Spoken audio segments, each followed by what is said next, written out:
வடிவேல் சொல்லுவானே, எனக்கு 2 மண்டையை கொடுங்க நானும் கத்துக்கிறேன். அந்த மாதிரி இருக்குது. நீ ஃபேன் மெக்கானிக்டா, போன் மெக்கானிக் கிடையாது, புரிஞ்சுக்க. அது இல்லப்பா தம்பி. சரி, என்ன பாக்கெட்ல தீப்பெட்டியா? என்ன பண்றது? வாழ்க்கை ரசிங்கடா. எப்போதும் வாழ்க்கையே இருக்க கூடாது. நம்மள மாதிரி அவங்க ட்ரிப்பு போறாங்களா, எங்க போறாங்க? கிரஞ்சுங்க.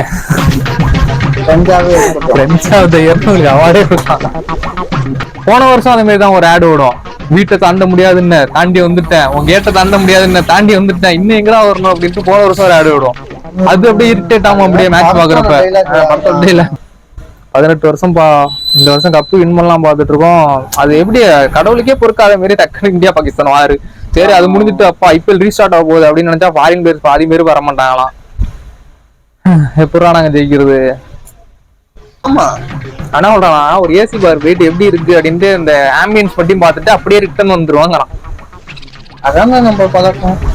நீங்க பண்றதெல்லாம் இதுலயும் வீடியோ காட்டாம இருக்கிறதுனால இவ்வளவு தெரியாம பேசிட்டு இருக்க. நீ அந்த கடைசியா அந்த கொடைக்கால ட்ரிப்லாம் நீங்க என்ன குடிச்சிட்டு என்ன பண்ணீங்க காட்டினா பேச மாட்டேன்.